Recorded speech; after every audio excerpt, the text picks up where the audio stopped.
Bueno, egunon danoi, vamos a dar comienzo a esta segunda mesa.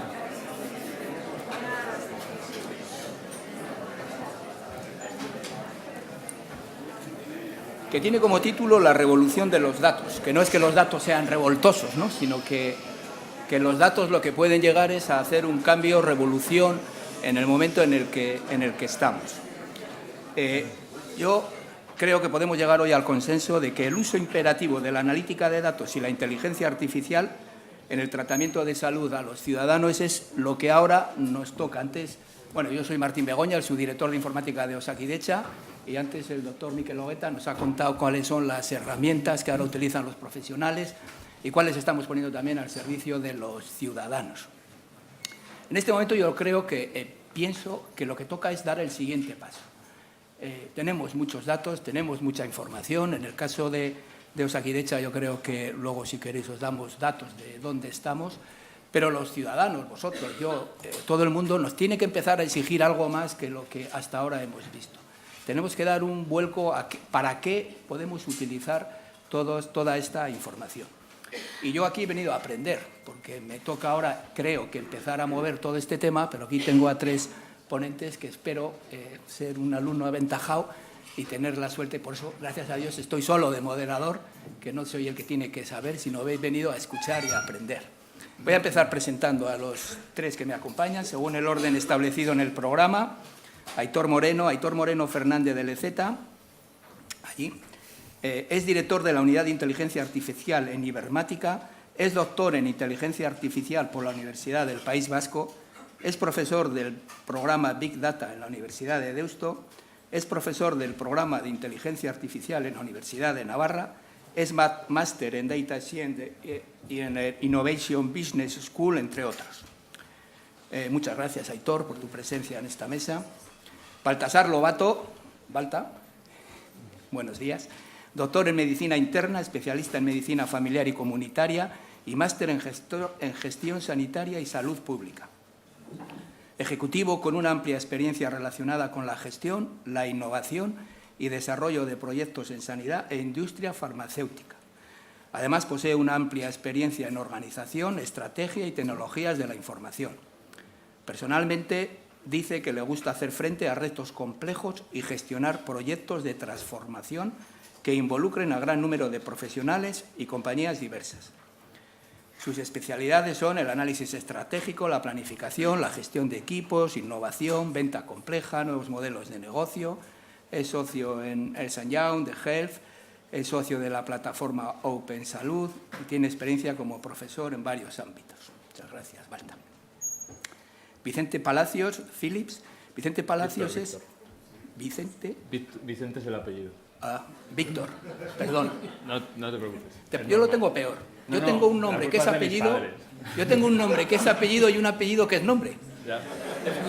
Y de mujer. Entonces, ¿yo qué quieres que te diga?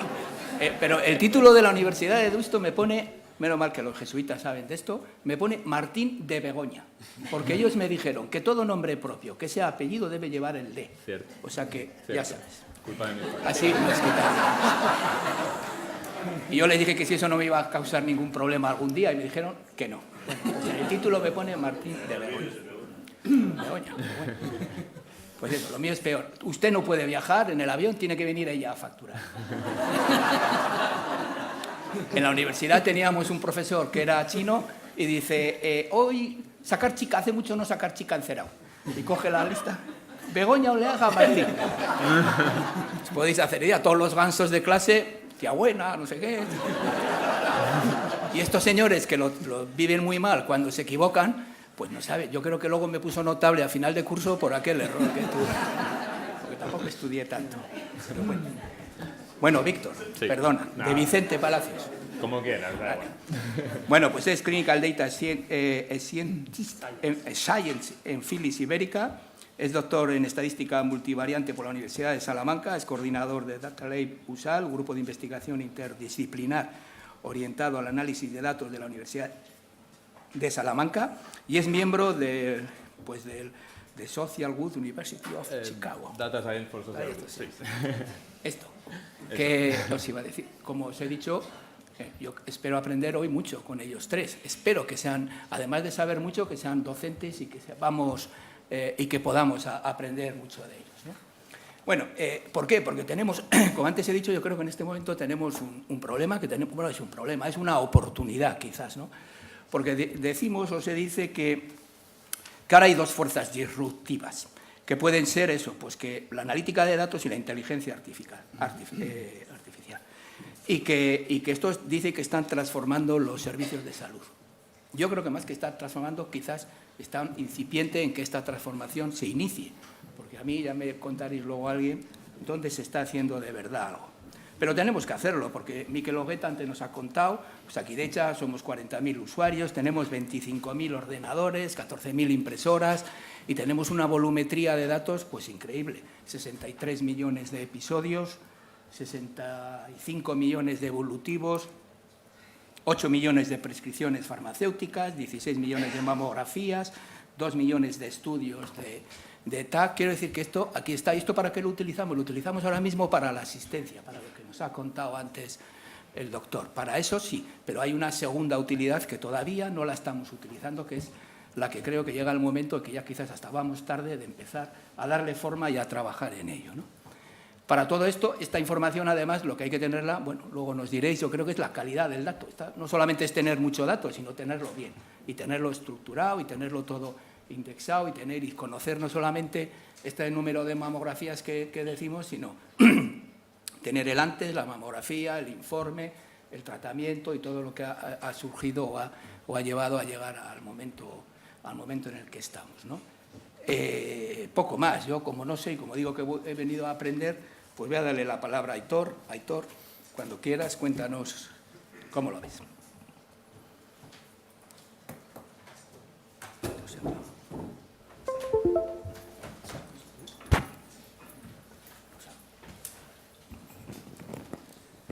Bueno, buenos días.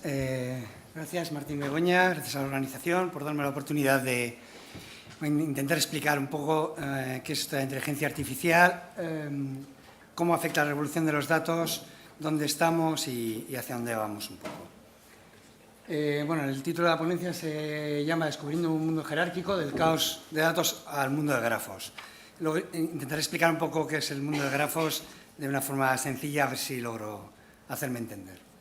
Bueno, hoy en día todo es inteligente, tenemos coches inteligentes, lavadoras inteligentes, champús inteligentes, y hoy en día si en una cafetería con mis amigos no hablo de inteligencia artificial, de Machine Learning o Deep Learning, pues no soy nadie, ¿no? Entonces, bueno, tenemos dentro de la parte de inteligencia artificial un montón de palabrotas que van desde pues, Machine Learning, tratamiento de lenguaje natural, voz a texto, texto a voz, sistemas expertos, planificación, process mining, visión artificial. Ahora principalmente se está trabajando intensamente en lenguaje natural y en Deep Learning. No sé si todos los días salen noticias de Deep Learning, aplicaciones como esta de los fake news que te cambian la cara en las películas. Todo esto está hecho con inteligencia artificial.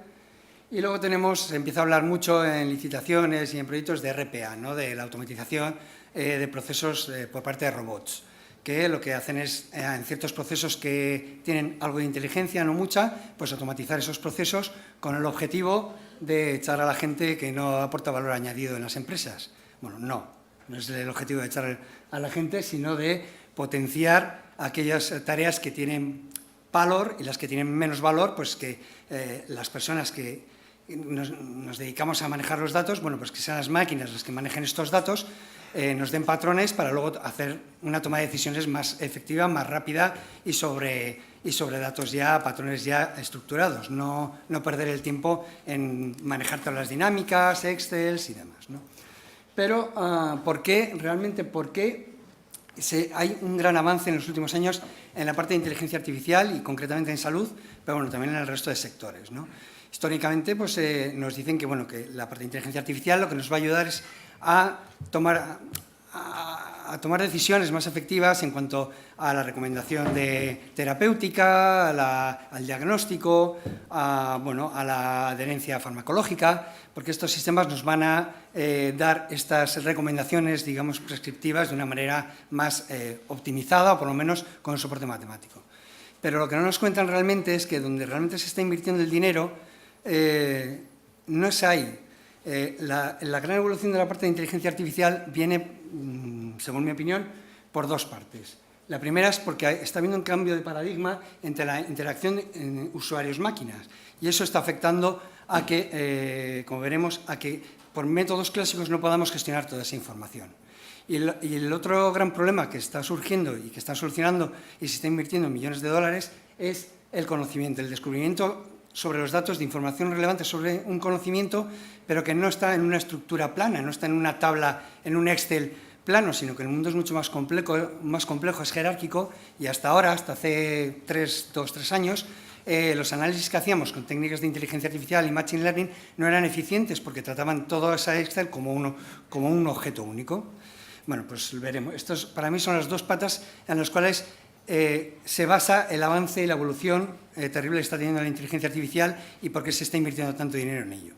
La primera parte, que es la interfaz usuario-máquina, bueno, pues históricamente, cuando teníamos delante un paciente, que teníamos que registrar los datos en un formato muy estructurado, teníamos que rellenar las cajitas ya codificadas, bueno, pues todo con un nivel de codificación muy alto, con lo cual, bueno, pues como decía Miquel, los 3 segundos delante del paciente mirando cómo tengo que codificar, pues se hacen eternos, ¿no?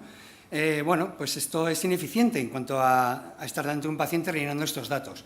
Pero a nivel de arquitectura, a nivel más de arquitectura de bases de datos y de sistemas de información, había una gran ventaja, que es, yo cuando estudié la carrera nos obligan a estudiar cómo normalizar las bases de datos, las 5 reglas de normalización de las bases de datos, tenía que estar todo muy bien pautado, muy bien normalizado. Entonces, la inteligencia real en esos sistemas estaba al principio. Antes de que nadie introdujese ningún dato, ya se sabía cómo se iba a introducir, cómo se iba a codificar, se sabía todo, ¿no? Y la parte de calidad del dato estaba en la parte de ETLs, pero en una calidad del dato que solamente se basaba en si había nulos o no había nulos, porque el resto de información estaba perfectamente claro. Pues, por lo tanto, la parte de inteligencia de codificación estaba antes de entrar en los datos, la parte de calidad del dato en las ETLs, y la agregación era una agregación sencilla porque ya estaba todo perfectamente codificado. ¿Quién hacía esto? Pues normalmente el analista de datos. El analista de datos definía bien la base de datos de forma previa a su introducción y ya estaba todo muy bien pautado.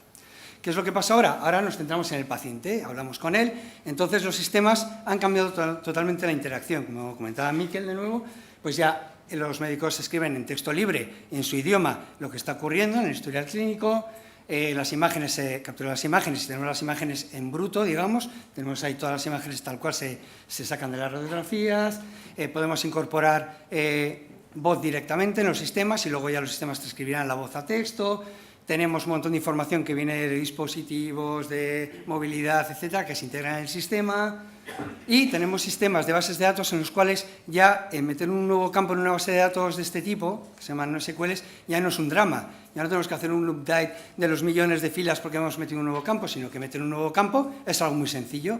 Y la estructura de datos es muy plástica, es muy flexible, puedo crear nuevos campos, borrar nuevos campos, meter la información de los pacientes solamente aquella información que tienen. No todos los campos son obligatorios, es decir, es mucho más flexible. ¿Qué es lo que ocurre? Que cambia la arquitectura. Y donde antes la inteligencia estaba en la entrada, ahora la inteligencia está en el preprocesado de todos esos datos. Tenemos aquí millones de datos que entran en su formato RAW, que se llama en su formato puro, y alguien, para que los sistemas luego podamos hacer análisis o cuadros de mando, alguien tiene que normalizar esa información. Entonces, ¿qué ha ocurrido? Que en vez de normalizar la información en el origen, tenemos que normalizar toda la información, estructurarla, codificarla en un paso posterior, pero con información en bruto y agregada de muchas maneras, con lo cual tenemos un problema. ¿Qué ha ocurrido? Que ese problema, los analistas de datos han dicho, bueno, pues que sean los científicos de datos que lo hagan. Y como los científicos de datos pues somos como somos, un poco vagos y además pues a todo, como martillos, todo son clavos, pues lo que hemos hecho ha sido aplicar técnicas de machine learning e inteligencia artificial en ese preprocesado, porque si no, por métodos manuales es imposible leerte todos los historiales y codificarlos, sacar resúmenes, analizar de las imágenes todas las radiografías y ver dónde están las patologías, transcribir a mano de voz a texto, pues sería imposible. Pues aplicamos técnicas de inteligencia artificial para hacer todo eso. Y ahí es donde está la gran evolución, que los grandes fabricantes, los grandes científicos de datos se están enfocando en la parte de codificación de toda esta información que viene de forma bruta. Así que en ejemplos tenemos pues, de historiales clínicos, estos son ejemplos reales, en aplicaciones reales, pues de todos los historiales clínicos, automáticamente los sistemas ya saben cuál es la información relevante, cogen la información, la codifican, la meten en los sistemas ya de una forma estructurada, pero de una forma autónoma. Con todos los logs de procesos que hay en los sistemas cogen todos esos logs y automáticamente son capaces de generar el workflow de procesos por donde pasa toda la información, dónde están las ineficiencias de esa información, dónde están los reciclos, dónde están los cuellos de botella en los procesos, pues esto es lo que se llama process mining.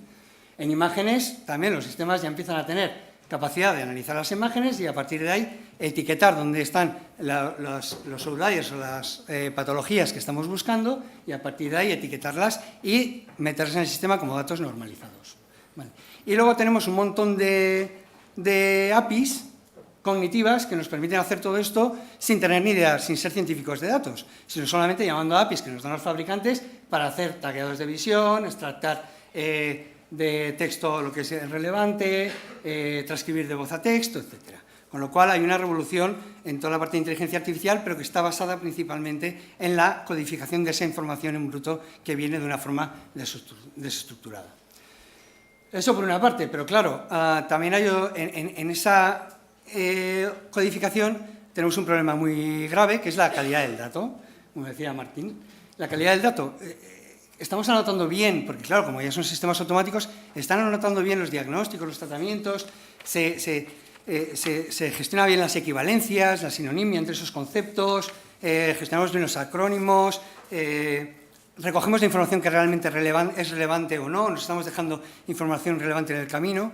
Bueno, pues en esta parte de la calidad del dato, que esto es muy importante, pues también se está invirtiendo mucho en técnicas de inteligencia artificial que ya automáticamente gestionan toda esta información, la calidad del dato, y nos dan pues, cuadros de mando de este tipo, en el cual nos dice qué calidad del dato tenemos con esos datos ya codificados, si la calidad del dato es buena o mala, si podemos utilizar estos datos para hacer luego análisis más complejos y dónde están las deficiencias de la calidad del dato, para que luego sean los analistas de datos o incluso los técnicos o los expertos clínicos los que tomen decisiones sobre cómo tenemos que gestionar esa información, pero no desde origen, sino desde la parte de gestión intermedia. ¿De acuerdo? Entonces, históricamente tenemos este problema. Tenemos un montón de información de diagnósticos, tratamientos, datos clínicos, bios, microbiota, metabolómica, ómica, genómica. ¿Y qué es lo que hacemos los científicos de datos? Generamos un tablón. Bueno, esto lo hacen los ingenieros de datos. Nosotros, los científicos de datos, luego hacemos la parte bonita, que es los modelos. Si salen bien, salimos en la tele, y si salen mal, pues la culpa es de los ingenieros de datos, porque no han hecho bien el tablón. Entonces, esto lo hacen los ingenieros de datos, y aquí pues tenemos un montón de información en la cual luego le pasamos ese proceso de calidad del dato.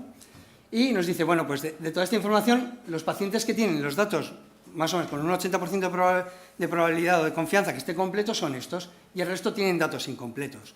Entonces, aquí es donde tomamos decisiones, pues nos quedamos con ese grupo de pacientes que tienen los datos completos y a partir de ahí empezamos a hacer análisis. Otras soluciones, bueno, no, rellenamos los huecos que nos quedan, los rellenamos con la media, con la moda, o hacemos otros modelos que infieran esa información en base a los datos que tenemos, bueno, una serie de estrategias, pero al final siempre se gestionaba un tablón completo, ¿no?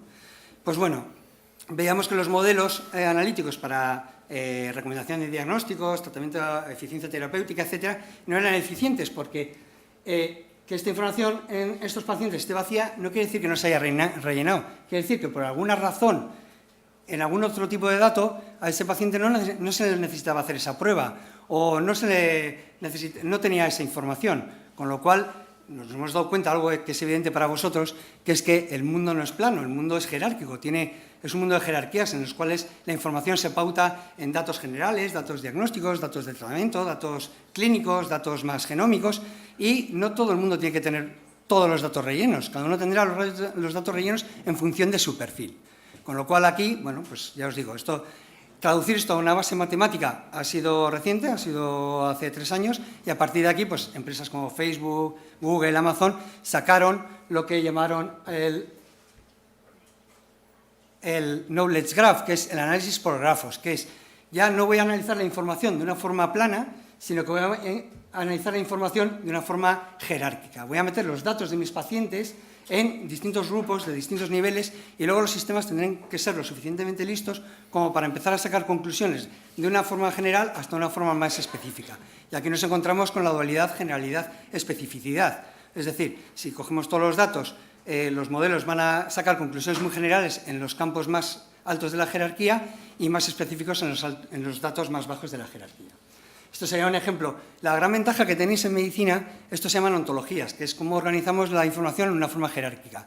Y en medicina tenéis un trabajo avanzado desde hace muchos años, desde hace más de 10 años, en ontologías médicas, que se usan mucho, sobre todo en proyectos de investigación, de innovación, y yo creo que es el contexto que más ontologías tiene y que más avanzado está en este sentido. Con lo cual, es una ventaja para nosotros, porque nosotros podemos utilizar esas ontologías que ya están codificadas y que ya tienen estas jerarquías pautadas. Y una ontología es SNOMED, una ontología es UMLS, una ontología es CIE10, o sea, son codificaciones que tienen sus datos jerárquicos y que nos dicen cada concepto, si es un diagnóstico, un tratamiento, una parte del cuerpo y además ese diagnóstico a qué raíz, a qué padre pertenece, ¿no? Bueno, pues estas son las ontologías. Entonces, tenemos aquí lo que se llama el Knowledge Graph, es trabajar no ya con sistemas planos, sino con sistemas relacionados por grafos, en el cual cada objeto se relaciona con otro objeto en base a una relación. Esto lo inventó Aristóteles hace 1900 años, como decía, bueno, antes de Cristo.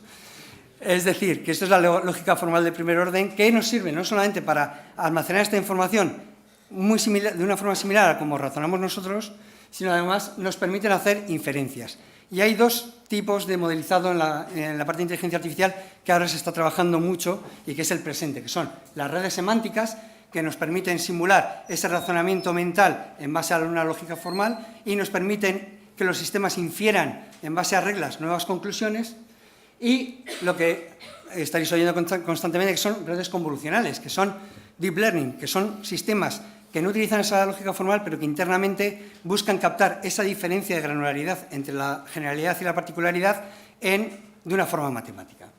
Si vamos a las... Bueno, si en el contexto de la salud hay una red que tiene... Hablaba de Brian de colaboración, pues hay una red semántica que tiene este formato de grafos publicados en la web, como si fuese una gran base de datos, toda la información clínica, genómica, proteómica, metabolómica, de papers, PubMed está metida en este formato que se llama Lang Life Data, que si queréis podéis echarle un ojo un día y veréis que podéis hacer consultas muy complejas de una forma sencilla, y consultas que no devuelve Google, sino que devuelve este tipo de tecnología. Bien, esta sería la parte semántica, cómo accedemos a las jerarquías de una forma semántica. Toda esta es la nube de Lang Life Data. Y la gran pregunta aquí es cómo creamos con los datos estas jerarquías. Bueno, pues lo que hacemos es, hemos empezado a particionar, esto es lo decía Julio César también, divide y vencerás. Hemos empezado a particionar la información en grupos, pero que son los sistemas los que nos dicen en qué grupos tenemos que particionar. Primero por datos generales, luego por diagnósticos, luego por tratamientos, luego por datos genómicos, o no. O cuáles son los distintos grupos por los que el sistema empieza a particionar esta información por grupos. A partir de ahí empezamos a perfilar unos grupos, por ejemplo, en este perfilado de tratamientos, perfilado de diagnósticos, perfilado de analíticas, y luego lo que hacemos es, vemos cómo esos distintos perfiles, con todos los históricos, se relacionan entre sí, con lo cual, por ejemplo, en este proyecto que hicimos, viendo la correlación y la unión de los distintos perfiles, podemos, a partir de los datos genómicos, predecir casi los perfiles analíticos, recomendar diagnósticos y recomendar la eficiencia terapéutica. Todo dividiendo la información en grupos diferentes y perfilando de una forma diferente. Esto es lo que hacemos en la parte semántica. Bueno, en este otro proyecto, por ejemplo, también pues aquí es con deporte y nutrición y datos clínicos, y también pues en función de los perfiles clínicos y en función de los perfiles nutricionales, cómo se relacionan unos con otros, podemos predecir qué nivel de lesión va a tener ciertos jugadores o no, en función de la combinación de esos distintos perfiles con los que trabajamos. Ya no trabajamos con un tablón plano, ya trabajamos con datos jerárquicos y en nodos, algo que vosotros hacéis de forma intuitiva siempre, pero que de forma matemática hasta hace 3 años no se ha comenzado a hacer. Y bueno, a partir de aquí, ya con estos grupos, estos segmentos, a partir de cada uno del perfil general, tenemos perfiles particulares, grafos a nivel de particular, y con estos perfiles a nivel particular ya sí que hacemos ya las acciones proactivas, que es detectar quiénes son los raritos de mi grupo, porque yo no tengo tiempo para enfocarme en todos los pacientes que se están yendo literalmente, me voy a enfocar en aquellos que se están yendo más rápidamente, y a partir de ahí tomar decisiones pues, en la eficiencia terapéutica o recomendaciones diagnósticas, etc. Y la otra gran estrategia, que no es la semántica, que se está gestionando en la parte de inteligencia artificial, son las redes neuronales, lo que ahora se llama Deep Learning, cada todo es Deep Learning, y que son sistemas en los cuales esto es un historial clínico y el sistema automáticamente lo que hace es busca esas diferentes jerarquías de información, pero de una forma automática y matemática. El problema de estas redes es que no explican nada, nos dan conclusiones, nos dan recomendaciones, nos dan perfilados, pero no nos dicen por qué. Así como en la parte semántica sí, aquí no. Entonces aquí vamos un poco más a ciegas. Y hay otra rama de la inteligencia artificial que es la explicación de por qué las máquinas generan estos perfiles y estas recomendaciones, que también está en auge y se empieza a trabajar bastante en ello, porque si no, no podemos explicar por qué nos están dando ciertas recomendaciones de una forma objetiva. Bien, en cuanto a la generalidad de especificidad, pues a partir de un historial, con todo este troceado semántico y troceado jerárquico, rellenamos nuestras ontologías con esa información, segmentamos toda la información de nuestros pacientes, sabemos cada paciente en qué grupo cae, en qué subgrupo cae, y a partir de ahí vemos cuál es la información relevante en los distintos niveles, y a partir de aquí incluso podemos hacer pues, recomendaciones en función del estadio de cada paciente y la información que tenga, pero ya no de una forma plana, sino de una forma jerarquizada. Y por acabar, ¿dónde podemos utilizar la inteligencia artificial actualmente en el mundo de salud? Bueno, pues viendo un poco el temario del congreso de hoy, directamente ya es por defecto profesional, enfoco los títulos con la parte de inteligencia artificial, es un defecto. Entonces, viendo un poco, decíamos, reorganización de la información, pues esto para mí es process mining, es lo que os decía. Entonces, si somos capaces de recoger todos los logs de información de todos los procesos, el sistema nos genera los workflows de procesos y además nos dice dónde hay ineficiencias, dónde hay reciclos, por ejemplo, en urgencias, por qué hay ciertas ineficiencias en ciertos nodos y por qué ciertos pacientes caen en un nodo o caen en otro. Esto se llama process mining y automáticamente los sistemas ya son capaces de generar este tipo de soluciones. El paciente como eje central es lo que hablamos. Esto para nosotros es, cuando nos dicen hay que perfilar o personalizar el paciente, esto se llama clustering, es hacer segmentación automática de la información para, en un proceso inductivo, generalizar los pacientes en qué grupos están de una forma automática, y en un proceso deductivo, cuando venga un nuevo paciente, saber a qué grupo pertenece y a partir de ahí qué grafos tenemos que lanzar en función de otros como él. En nuevos sistemas de historia clínica, bueno, tenemos toda la información en lenguaje natural, en la historia clínica, nos queda extractar, codificar toda esa información para generar resúmenes automáticos y para que no tengamos que leer los 20 hojas o los 20 pantallazos de lo que está ocurriendo, sino que el sistema ya nos diga qué es lo relevante en función de contexto en cada uno de ellos. Diagnóstico por imagen, bueno, luego Víctor nos contará, temas de Deep Learning, que es lo mismo que hemos dicho de los datos no estructurados, de buscar las distintas jerarquías en los datos. El Deep Learning también lo hace con imágenes, entonces busca que distintas piezas pequeñas hay en cada imagen para luego hacer, pues como ha enseñado Miquel, lo de la cara, componer una imagen en base a pequeños trozos. Y la parte de Open Data, es todos los datos abiertos que hay, pero para mí Open Data es lo que os he comentado, la parte semántica, ver todo lo que hay en Light Data, que es esta plataforma que la creó el que creó Internet, Thomas Lynn-Birks, y donde hay información, desde información económica, social, médica, demográfica, de todo tipo, en un formato de grafo con el que cualquiera pueda acceder desde la web y recuperar esa información de una forma inteligente, de una forma guiada. Bueno, pues un poco esto es lo que os quería contar, espero que me haya explicado bien y espero que os haya sido de interés. Muchas gracias.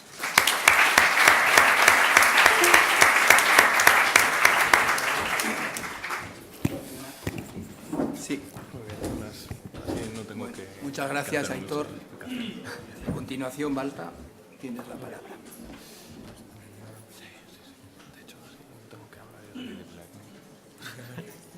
No tengo que hablar, digo, ya lo explico Aitor. Ya está.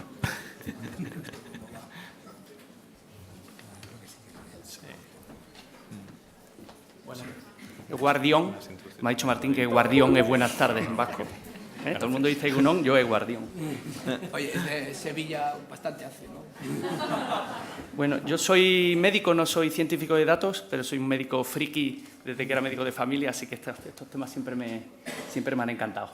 Voy a centrar sobre todo en datos, pero todo esto que le ha contado, que es interesantísimo, os preguntaréis, bueno, ¿y eso cómo se dice en Sevilla? ¿Eso cómo se come? ¿Eso cómo se hace? ¿Cómo se puede poner uno a utilizar todas estas herramientas? Somos organizaciones sanitarias y nosotros necesitamos una plataforma que nos ayude a poder implementar en nuestras organizaciones este tipo de tecnología. Y yo voy a hablar de este tipo de plataformas que ya existen y que tienen la mayoría de las herramientas que él ha mencionado y otras muchas embebidas, de tal manera que en el futuro se puedan, ya estamos haciendo, ya hay casos, se puedan empezar a construir aplicaciones nuevas que estén basadas en esas tecnologías. Pero vamos a empezar por el principio. Esa cajita que... A ver, ¿dónde está esto? Arriba del todo. La cajita que hay arriba a la derecha son los datos, son las aplicaciones que hay en una organización sanitaria o no sanitaria. En cualquier organización se replica ese modelo. Está la aplicación del CRM, está el SAP con lo económico-financiero, está el sistema logístico, está el sistema donde está la tarjeta sanitaria, está el sistema de información hospitalaria, está la historia clínica electrónica, todos los departamentales. Y cada uno, en la tecnología tradicional, tiene un silo de información, una base de datos, de la marca que sea, pero al final no deja de ser una base de datos que está metida en un CPD y que está aislada del resto. En el mejor de los casos existen esas rayitas que las interconectan porque hay integraciones. ¿Pero qué ocurre? Pues que la información está en silos, es decir, está de manera independiente en cada una de esas aplicaciones. Está replicada, es decir, el dato del paciente puede que esté en muchas de esas aplicaciones y, por lo tanto, cuando yo cambio el dato del paciente en una de ellas, salvo que yo haya hecho un esfuerzo tremendo de integración, ese dato puede no ser consistente dentro del modelo. Es decir, yo cambio la dirección en el CRM, pero cuando me voy a dar, pues no sé, o voy a enviarle una carta desde el GIS para darle una cita, pues resulta que esa dirección no se ha cambiado. Por lo tanto, son datos no consistentes. No tienen significado. Los datos en ese modelo tienen significados en el entorno de la aplicación en la que la estás usando. Pero si tú lo sacas de ahí, ese dato no tiene ningún significado. De hecho, normalmente es tabla XR25 y abajo pone 120, que es la tensión sistólica. Pero no tiene significado fuera del entorno. Tú lo ves en la aplicación y sí, pone tensión sistólica 120, pero fuera no tiene significado. No están gobernados los datos, en el sentido de que, aunque haya un LDAP o un sistema de acceso, si tú lo sacas de ese entorno, la gestión de los accesos es muy difícil y también la gestión de los significados. Gobierno del dato normalmente nos referimos a accesibilidad y significado. Y, por supuesto, dado que los datos no tienen significado, es imposible que haya inteligencia artificial o inteligencia avanzada en este tipo de modelos. ¿Qué se hizo? El primer paso fue crear los BI, los Business Intelligence, que son los scorecards, los cuadros de mando. Pero eso no soluciona el problema, porque lo que hago es generar otro silo. Yo saco la información relevante para la toma de decisiones de todos esos repositorios y la pongo en un cuadro de mando que me ayuda a tomar decisiones, pero sigo teniendo un silo más aislado. Y después vino el Big Data. El Big Data es una buena solución para hacer modelos, pero son modelos que no están acoplados con las transacciones. Luego profundizo en eso. El Big Data sí, pero con más cosas. Total, que nos encontramos en algo parecido a esto. Estos son los datos. Y que ha lanzado su primer libro. Están los datos, pueden tener mayor o menor calidad, pero el libro está por escribir. Hay que ensamblarlo para que se pueda hacer. Aparte de los datos, están las aplicaciones. Son un par de comentarios. Las aplicaciones que utilizamos en la mayor parte de los casos, siendo buenos, son poco inteligentes. O yo diría casi tontas. En la mayor parte de los sistemas de historia clínica que hay implantados en el mundo, no solo en España, si tú a una mujer menopáusica le prescribes una ligadura de conducto seminífero como método anticonceptivo, el sistema te va a dejar hacerlo. Estamos hablando de que Watson es capaz de ayudarte a diagnosticar el cáncer y a dar el tratamiento, pero, sin embargo, el propio sistema con el que nosotros transaccionamos es capaz de prescribir a alguien que no tiene conductos seminíferos y que además está menopáusica y que no necesita anticoncepción, pues este tipo de pruebas.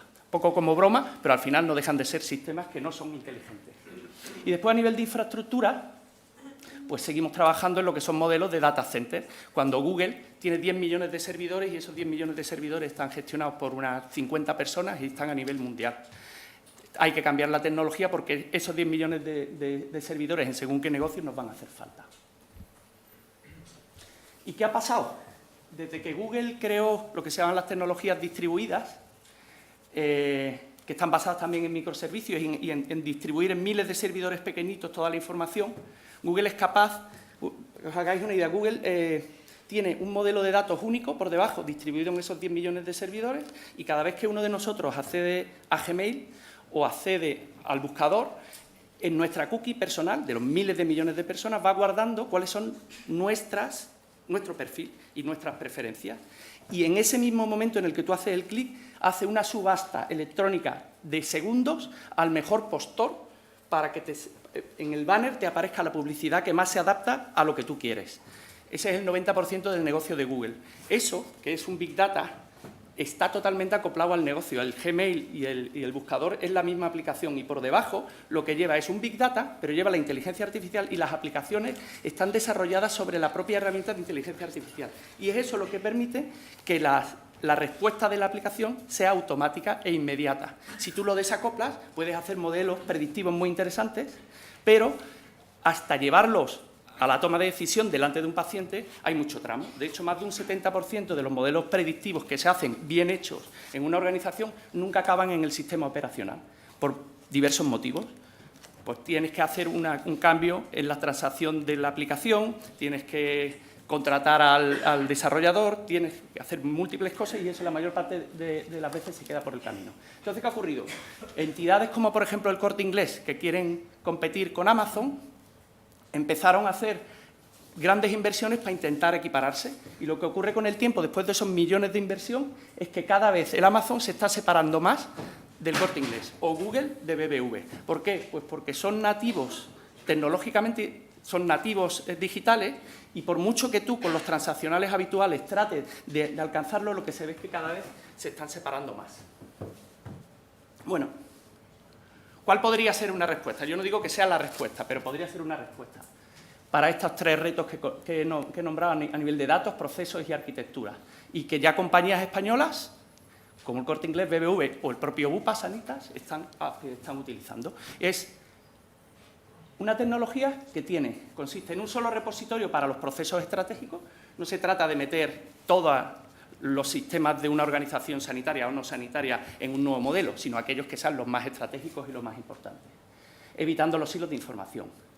Tampoco se trata de hacerlo todo de una vez, se va haciendo caso de uso por caso de uso. Cada vez que haces un caso de uso te llevas un set de datos, garantizas la calidad, los montas en el Big Data, desarrollas una pequeña aplicación, la integras con los sistemas transaccionales que todavía existen en la organización y aquello empieza a funcionar de manera inteligente.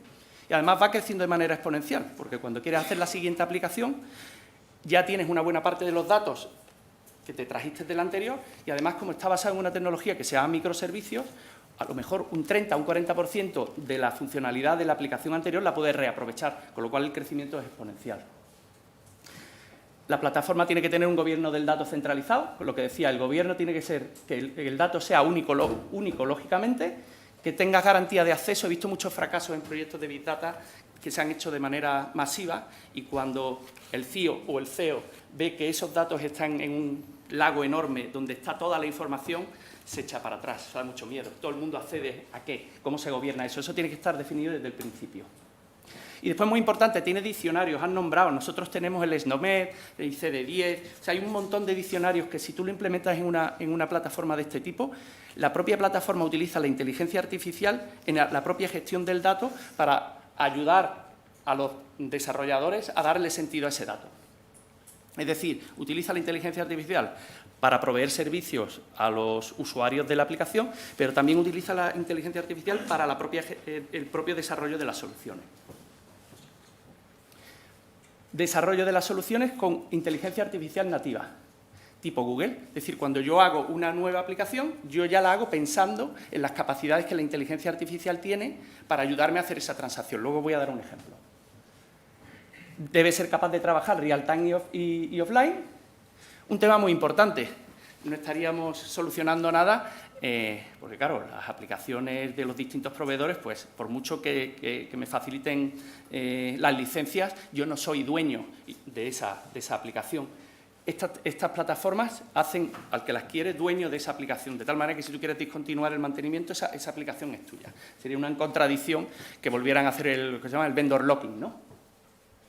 El PaaS. PaaS es muy interesante, sobre todo en el mundo de la salud. PaaS significa que tú puedes elegir instalar esa plataforma en tu CPD, al principio, todavía te da miedo empezar a sacar datos de pacientes fuera, pero después, sin necesidad de hacer nada complejo, la puedes poner en una cloud privada, con lo cual tú ya empiezas a sentirte cómodo a tener los datos de tu paciente en una cloud que es tuya, pero a futuro, seguramente dentro de 1 o 2 años, empezaremos a ver sector público con cloud pública, utilizando Azure o utilizando Amazon, también te permite hacerlo. O incluso te permite hacer modelos mixtos. Tú lo tienes montado en una cloud privada, pero tú lo puedes montar de tal manera que cuando haya un exceso de demanda, sea Amazon el que te aporte esa capacidad de proceso. Y una cosa muy interesante que he comentado, tiene herramientas dentro que permiten a profesionales tipo un médico o una enfermera hacer uso de herramientas de inteligencia de datos con herramientas gráficas. No hace la complejidad que un científico de datos, pero sí lo básico como para poder hacer un protocolo, por ejemplo, de gestión de cronicidad. Y lo bueno es que estas plataformas existen y se venden y no son muy caras y se están utilizando ya. De hecho, esas 3 compañías ya las están utilizando para desarrollar sus procesos core de negocio. Estos son algunos casos de los que decía que muchas veces nunca llegan a implementarse, que se hacían en los Big Data tradicionales y luego tú intentabas llevarlo al operacional para hacer cosas. Pero voy a dar un ejemplo, por ejemplo, de imagen médica. El tema de imagen médica hasta hace 3 o 4 años era exclusivo de los grandes Philips, Agfa, General Electric. Hoy día, con estas tecnologías, se ha democratizado y existen tecnologías dentro de estas plataformas, yo la llamo ojo digital, que son capaces de hacer eso, pero eso no es un ajuste en el foco, eso es inteligencia artificial aplicada a la mejora de la calidad de imagen. El ojo digital ve 30.000 veces más que el ojo humano. Y las redes neuronales, las que le he comentado. Si mezclamos ambas cosas, el ojo mágico, el ojo digital, junto con las redes neuronales, se pueden hacer cosas como esa. Esto es una imagen pixelada de una cara en un aeropuerto. La webcam que hay en los aeropuertos captan eso. Y esta es la foto real de esta cara. Lo que hemos hecho es coger varios miles y le hemos enseñado a la red neuronal y la red neuronal lo que saca es esto. Ha aprendido a extrapolar lo que es un pixelado comparándolo con la foto real y es capaz de sacarte una foto que yo creo que la gente que ahí aparece son reconocibles. O aquel ejemplito que fue el que me trajo la idea de aplicarlo a las microcalcificaciones. Entre 2 millones de estrellitas se puso una estrellita de la Caixa. Esto se utiliza incluso en la tele, pues cuando hacen pirateos de marcas, etc. No tarda ni una milésima de segundo, aunque solo se vea este piquito, como eso por detrás lo que tiene son ceros y unos, es capaz de saber que ese piquito corresponde al logo de la Caixa. ¿Y cómo hacemos esto? Porque claro, tradicionalmente para parametrizar redes neuronales hacían falta millones de imágenes y nosotros no tenemos millones de imágenes de patología.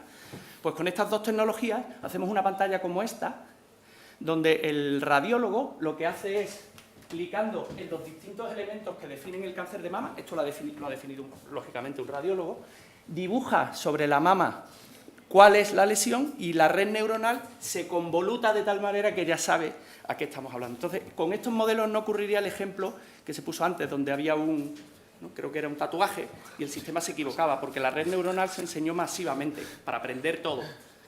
Puede ser un enfoque, pero este nos parece mucho más óptimo y eficiente, donde nosotros le enseñamos al sistema qué es la patología y el sistema te avisa cuando esa patología aparece. Cuando no aparece, no te avisa. Un ejemplo muy chulo también en el caso de dermatología. El 99,9% de las lesiones tipo nebus que aparecen en una consulta son nebus, son benignos. Solo un porcentaje muy pequeño son malignos, que son los melanomas. Hay servicios de salud que tienen en telederma y tienen lista de espera de más de 30.000 imágenes. Y es posible que la que llegue hoy sea el melanoma, pero le faltan 20 días para que esa que ha llegado hoy la lea el dermatólogo. Lo que estamos haciendo es un modelo que lo que avisa es cuando el sistema duda de si es benigno. No es al revés, no busca lo maligno, sino si duda si es benigno, la pone el primero. Y es el dermatólogo el que decide. Lo único que estamos haciendo es un sistema de priorización, pero basado en temas de estos, de Deep Learning. Otro caso real, que es el que decía de Bupa, se está desarrollando un nuevo GIS, pero un nuevo GIS no sobre una base de datos tradicional, sino un nuevo GIS desarrollado sobre una plataforma de inteligencia artificial. De tal manera, para ellos, probablemente para otros servicios de salud no tenga sentido, pero a la hora de dar una cita, el dermatólogo ya no tiene un slot de cita.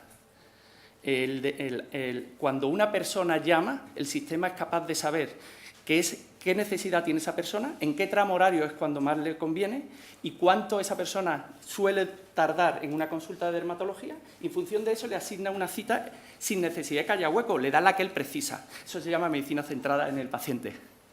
Y estamos desarrollando, eso ya está, es un proyecto que ya está en marcha.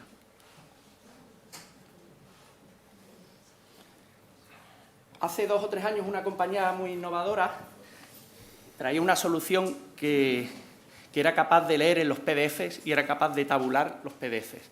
Lo ofrecían en la nube. ¿Qué ocurría? Que sacaban los datos de una organización sanitaria, generaban la algoritmia y luego es verdad que daban un buen servicio, pero se quedaban el conocimiento. Estas plataformas tienen dentro la capacidad de que la información en sanidad, el 70% no es estructurada. Bueno, pues esta plataforma dentro tiene capacidades de tabular información que hay en un PDF. Si al final lo miramos, un informe de alta casi siempre, independientemente de la especialidad que sea, casi siempre tiene los mismos parámetros. Bueno, pues estos sistemas son capaces de, en la parte de anamnesis, tabulártelo y compararlo con tu SNOMED y ponerte en una tabla, efectivamente, que no es un dolor de tarro, como dicen en Sevilla, sino cefalea. Y después, luego, una vez puesto en tabla, te permite explotarlo. Y por último, una vez que somos capaces de darle significado y meter inteligencia artificial en los procesos, pues estamos haciendo también sistemas de robotización, pues para automatizar aquellas citas que son las más, primero las más sencillas, pero luego las más complejas. Un robot ya puede hacer... ¿Sabéis que un robot tiene usuario y password y paga licencias de Microsoft y de SAP y de Siemens? Porque el robot es un robot software y funciona igual que una persona, y tú vas a la ventanilla y tú ves que está moviendo el ratón. Bueno, pues ese robot es capaz de hacer una cita coordinada compleja en hospital, enviarle al gestor para que decida si realmente se envía o enviársela directamente al usuario. Y esto es todo. Luego, si queréis, en las...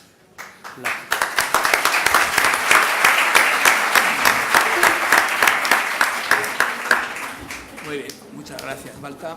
Víctor, cuando quieras. Estáis siendo muy formales con los tiempos. Los 15 minutos que acordamos.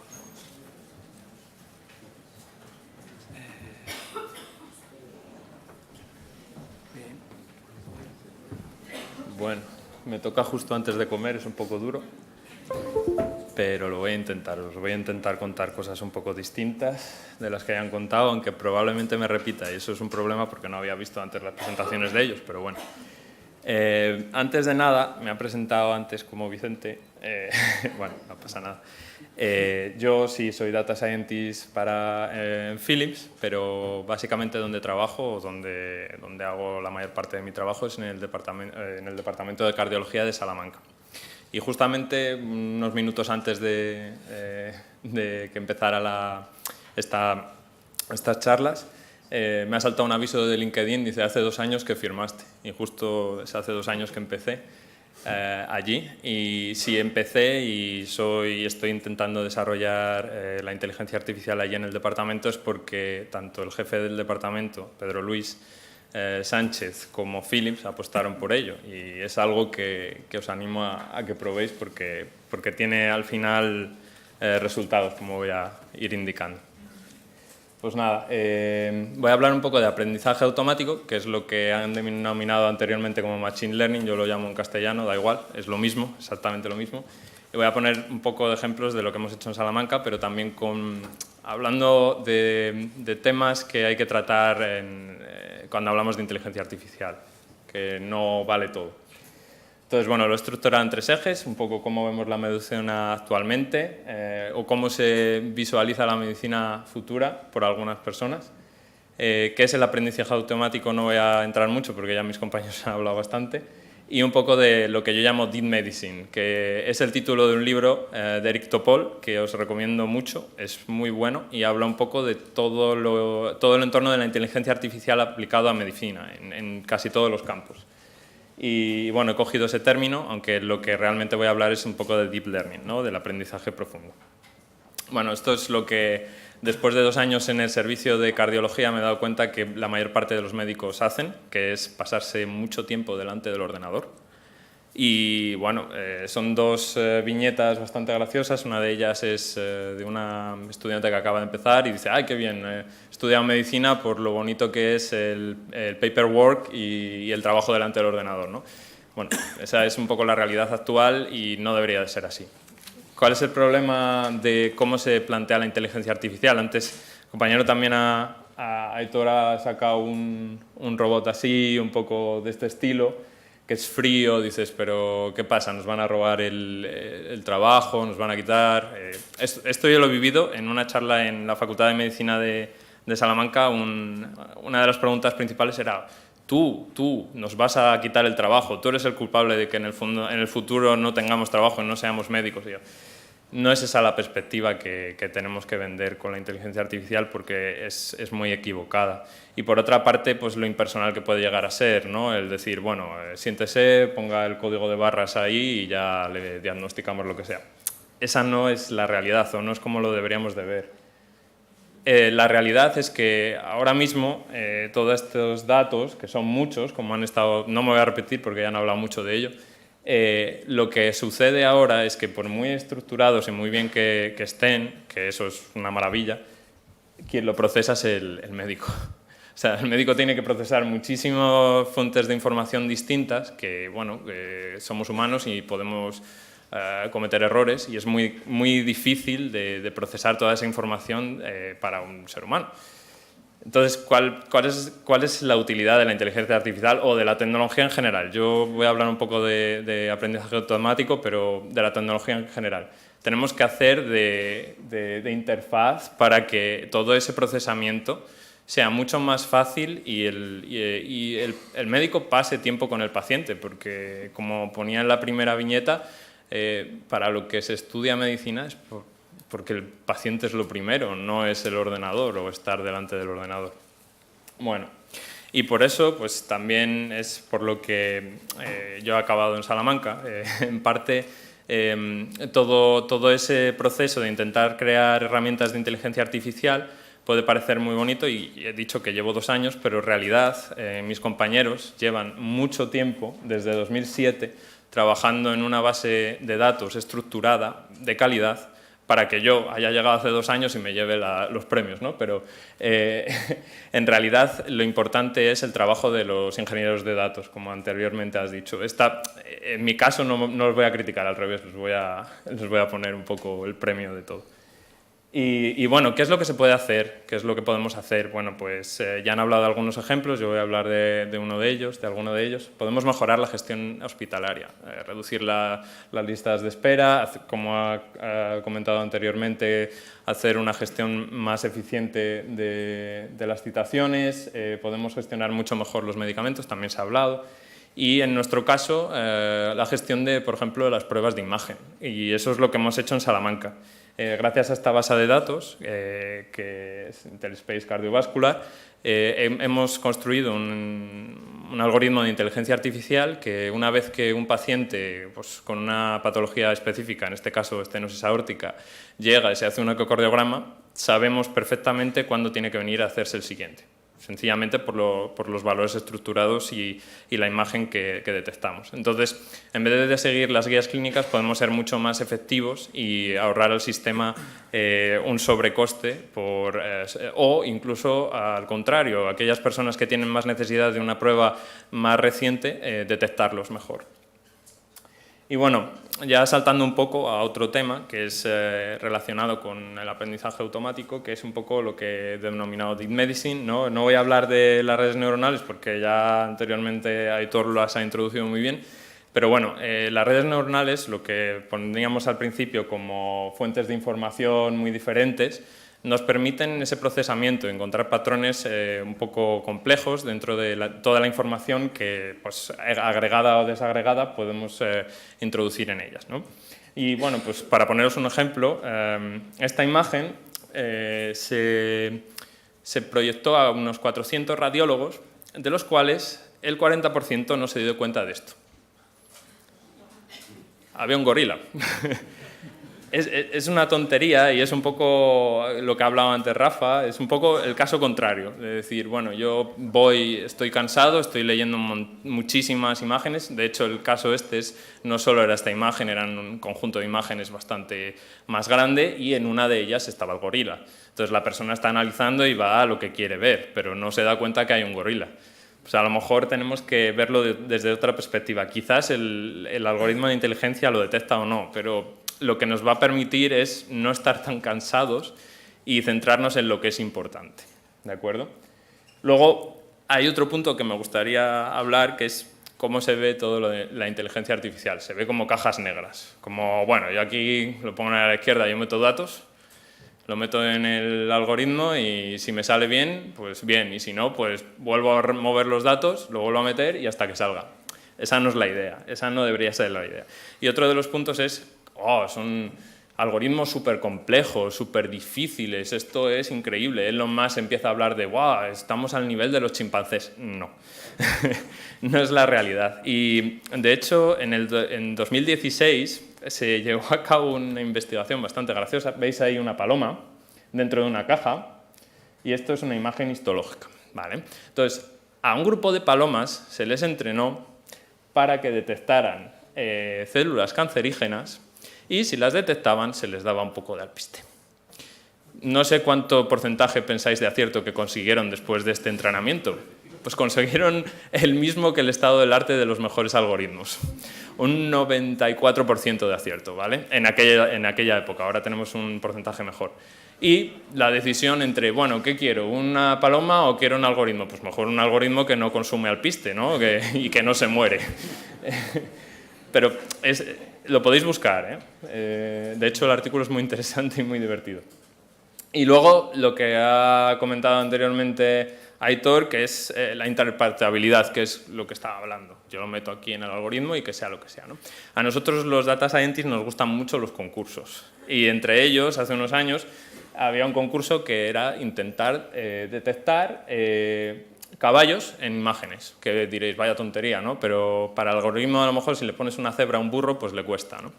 Entonces, el concurso pues, se llevó a cabo, creo que en Estados Unidos, y ganó un algoritmo que no era muy complejo, el Support Vector Machine, que sí lo es, pero digamos que no es tan avanzado como las redes neuronales, y de hecho tuvo mejor porcentaje de acierto, bastante, como veis, casi 2 puntos. Y claro, todo el mundo decía, bueno, pues tenemos que volver para atrás, ¿o qué pasa aquí? ¿Cómo puede ser esto que las redes neuronales pierdan con un algoritmo que es un poco más sencillo, ¿no? 2 años más tarde empezaron los algoritmos de interpretabilidad y esta base de datos y este algoritmo se evaluó con estos algoritmos de interpretabilidad y se detectó algo muy curioso. El algoritmo más sencillo, bueno, más básico, se centraba en esta parte de aquí abajo, que, como veis, tiene un texto. Ese texto ponía específicamente Pferd, que para los que sepáis alemán es caballo. Entonces, obviamente, el algoritmo para esta base de datos funcionaba muy bien porque todas tenían el copyright y ponía caballo, entonces pues, es muy sencillo. Pero ¿y si llevamos estos datos a otro nivel? Y lo ponemos en otro contexto, pues este algoritmo iba a fallar como una escopeta de feria. Sin embargo, pues como veis, la red neuronal miraba patrones de cómo es el caballo, si hay un jinete, las patas, etcétera, etcétera. Esto es curioso y es importante. Y esto ya se hace en algunas de las imágenes, pues por ejemplo, aquí tenemos la original y aquí nos dicen las células cancerígenas que se han detectado. Es importante que se interprete qué se está haciendo, no sencillamente que nosotros digamos, vale, la inteligencia artificial ya decide por mí y a mí me da igual. El médico tiene que ser parte importante del proceso. Y bueno, un par de aplicaciones que tienen que ver un poco con la base de datos que tenemos de ecocardiografía. Lo bueno que tenemos es que el etiquetado lleva desde hace muchos años haciéndose bien y ahora podemos hacer muchísimas cosas. De hecho, hemos estado trabajando con el Imperial College en unos algoritmos que podrían automatizar o hacer ciertas gestiones de inteligencia artificial, que bueno, como están en desarrollo tampoco voy a meterme mucho. Y luego voy a añadir una parte, un extra, que no tiene nada que ver, pero es que lo voy a llevar a un congreso y estoy muy orgulloso, que es la segmentación automática de coronarias, que ha costado bastante porque tenemos, como hablaba antes el compañero, muy pocas imágenes y hemos tenido que realizarlo de una manera un poco más curiosa, es decir, segmentando en pedacitos y tal. Y bueno, el resultado final pues parece que va mejor, todavía tiene que mejorar. Y nada, eso es todo, espero que no os haya aburrido.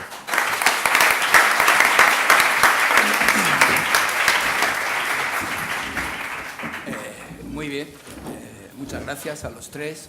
Ahora no sé si tenéis alguna pregunta, yo tendría 200, pero primero si queréis preguntar algo, pues, por favor. Tenemos hasta un micrófono, creo. ¿Cómo tiene la estructura así? Es fácil. Aunque como ves la guía la sigue segmentando. A ver, no preguntamos. ¿Nadie se anima? Nos han dejado un poco así, chat.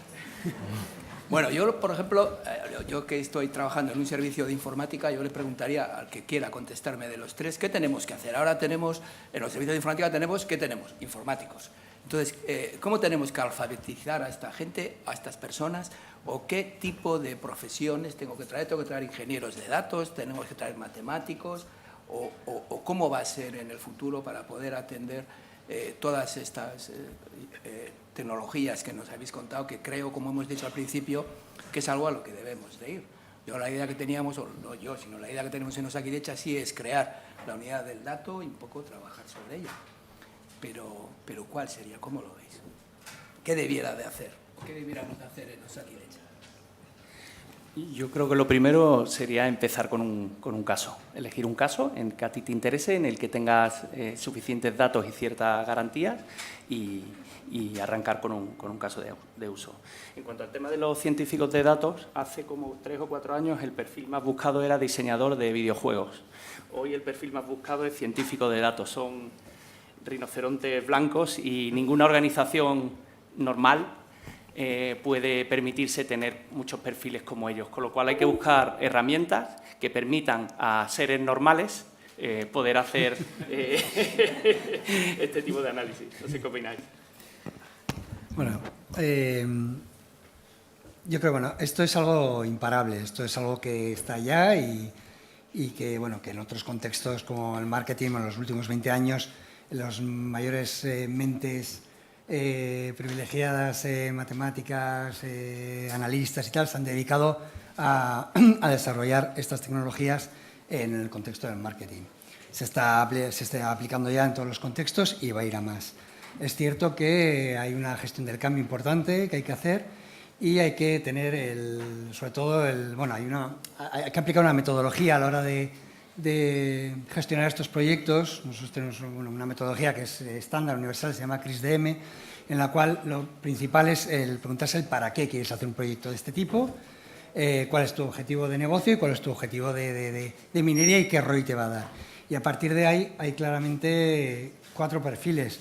Está el perfil de negocio, el perfil, bueno, vosotros, que sois los expertos, que al final sois los que tenéis que dar una interpretación, como decía Víctor, una interpretación de los resultados analíticos de lo que dan estas plataformas, pero por medio están los arquitectos que soportan, claro, cuando hay un proyecto de este tipo, si hay muchísimos datos, ya os digo, cuando sale el proyecto bien y ya tenemos una plataforma que codifica perfectamente y genera resúmenes de los historiales clínicos. Un éxito. Pero antes, previamente, el éxito se lo lleva el científico de datos, si queréis, pero ese es el 10% del proyecto. Antes del proyecto hay un arquitecto que ha preparado toda esa infraestructura para que toda esa información se pueda procesar de una forma paralela, ágil y tal. Si eso va lento y no es online, como decíamos al principio, pues la culpa es del arquitecto, no es del científico de datos.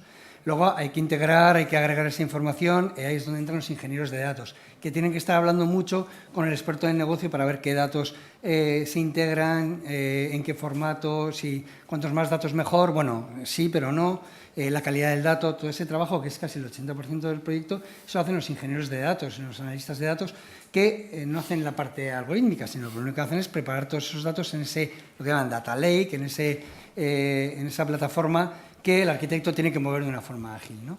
Y cuando ya tenemos una certeza de que esos datos tienen una buena calidad para un contexto determinado, porque luego los datos, aquí la clave, como os decía, la clave del Knowledge Graph, lo importante no es tener muchos datos.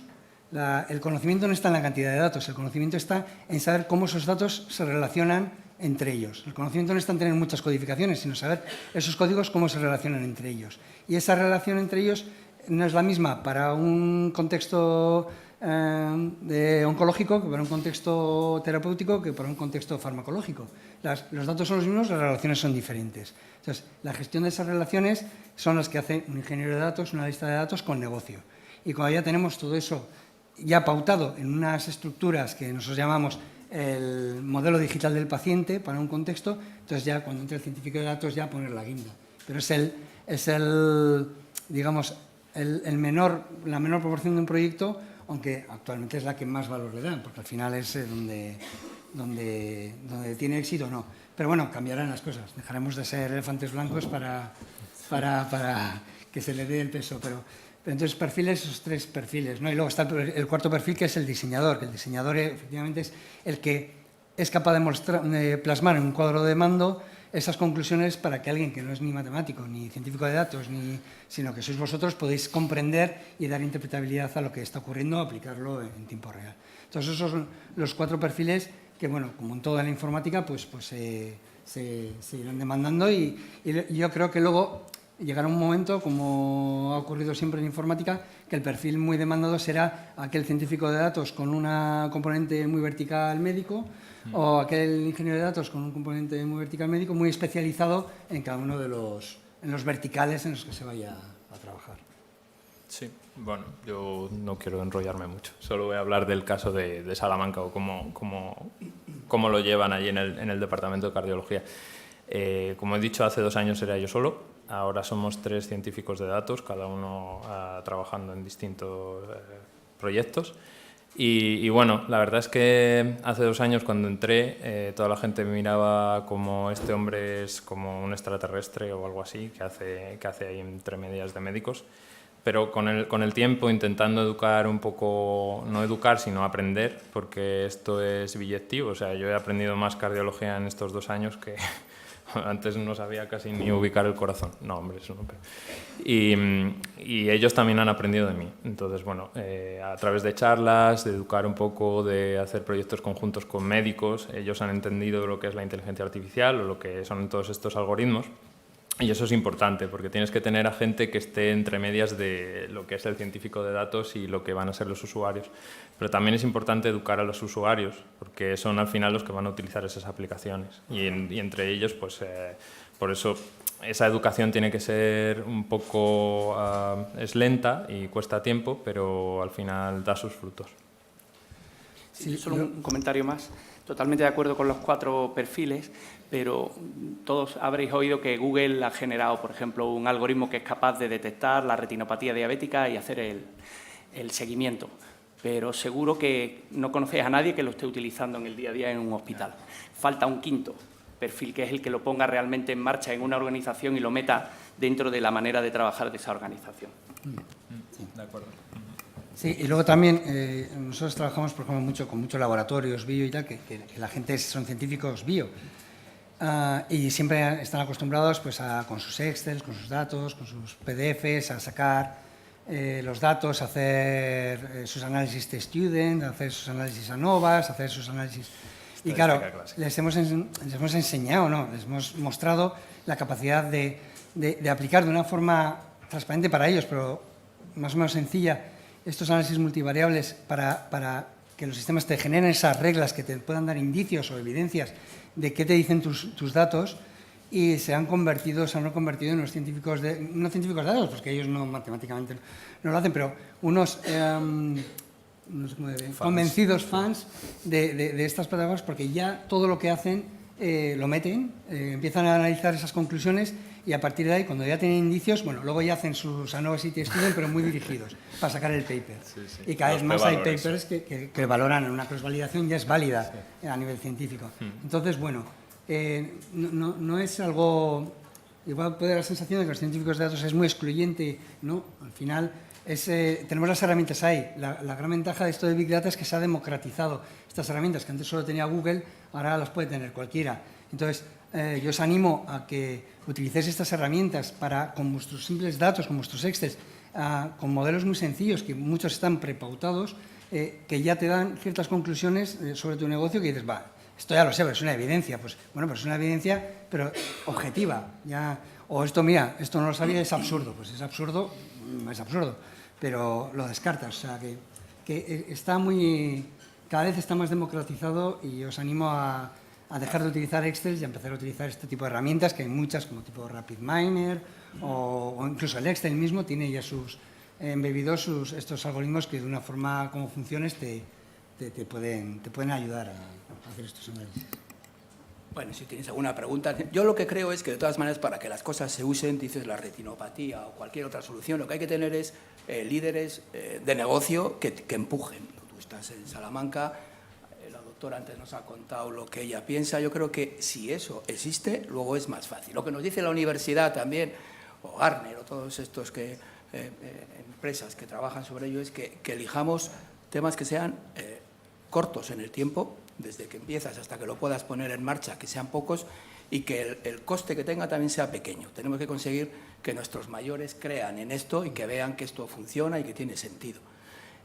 No sé si os parece. Y en sanidad, no sé si a alguien o en salud se le ocurre en qué debiéramos de empezar. Bueno, tú ya has empezado en cosas, no sé si hay algún capítulo, no sé, la retinopatía, otro, o hay alguno más genérico, o podemos llevarlo más lejos.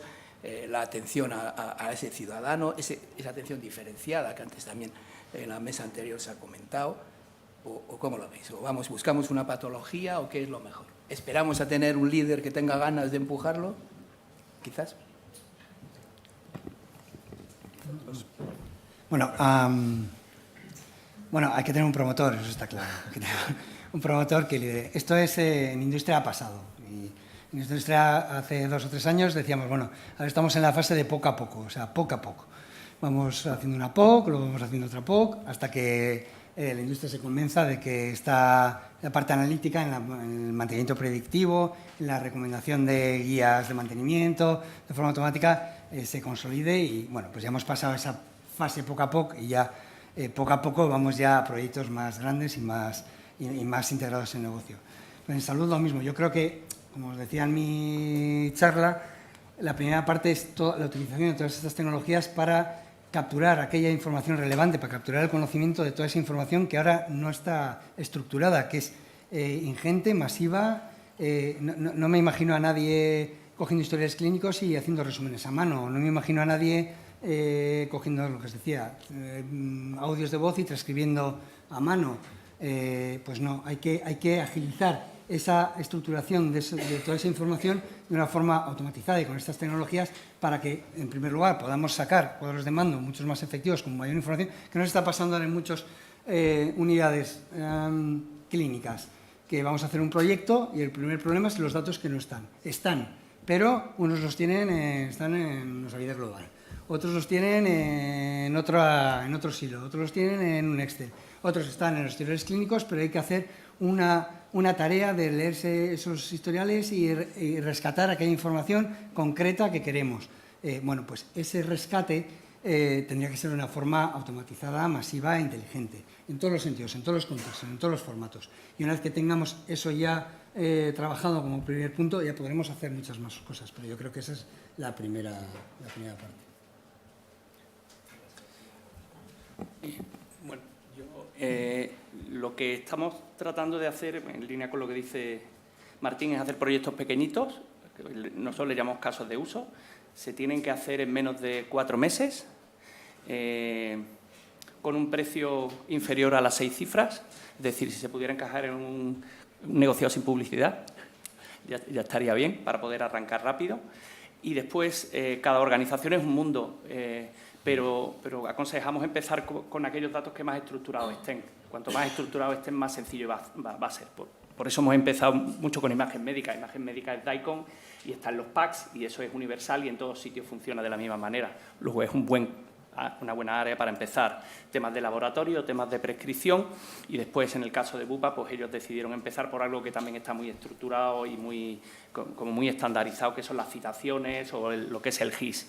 Lo más complejo después es la historia clínica, que cada una es de su padre y su madre, con modelos diferentes, con diagnósticos diferentes. Se pueden hacer cosas, pero quizás sería más complicado. Y siempre mete un punto de complejidad toda la parte de validación clínica, con lo cual mi propuesta sería temas cortos, que den resultados, no solo una POC, yo diría lo que le llaman el producto mínimo viable, es decir, al final de esos 4 o 5 meses tiene que haber algo que funcione, porque si es solo una prueba de laboratorio no demuestra gran cosa, con temas estructurados y de un precio asequible. Sí, datos estructurados es muy importante, pero también yo creo que es la pregunta que tú te hagas. Es decir, ¿qué es lo que quiero solucionar? ¿Y cuáles son mis medios para solucionarlo? Porque al final, muchas veces, por mucho científico de datos que tengas, si no sabes qué quieres solucionar, ¿de qué te sirve? Y yo creo que ahí lo dejo. Ya está. Y por último, ya por acabar, toda esta parte de inteligencia artificial funciona en base a históricos, como habéis visto. Entonces, la calidad del dato es importante, pero es más importante vuestro trabajo de grabación correcta. Quiero decir, si los datos, las impresiones diagnósticas, no grabamos bien las impresiones diagnósticas, o hay ambigüedad o inconsistencia, los sistemas son tontos. Los sistemas lo que hacen es, por repetitividad, buscan lo que se parece al pasado y cuando más se repite, mejor. Con lo cual, los sistemas van a recomendar, van a tener nuestros defectos y nuestras virtudes. O sea, si yo estoy diagnosticando mal, los sistemas van a diagnosticar mal por repetitividad. Entonces, el tener unos datos de calidad bien registrados, que lleva su tiempo y que es un rollo y que tal, es súper importante para que luego estos sistemas funcionen bien. Y ahí es vuestra responsabilidad o vuestro trabajo importante, que muchas veces no se da valor, porque es el futuro. O sea, lo que hoy se registra bien es el futuro de la calidad de mañana. Y si no se registra bien, tendremos que empezar de cero y tendremos que empezar con un proyecto. El primer proyecto será empezar de cero con un sistema que analice la calidad del dato desde el primer día.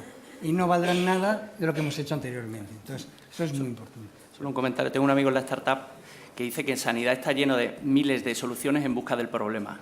Hay que hacerlo al revés. Muy bien, pues vamos a finalizar. Solamente me queda agradecer a la organización por montar esta mesa con estos ponentes que a mí me han parecido fabulosos, a la organización, a Marisa por el esfuerzo que sabemos todos que supone montar un congreso de este tipo y a todos ustedes por su asistencia. Muchas gracias.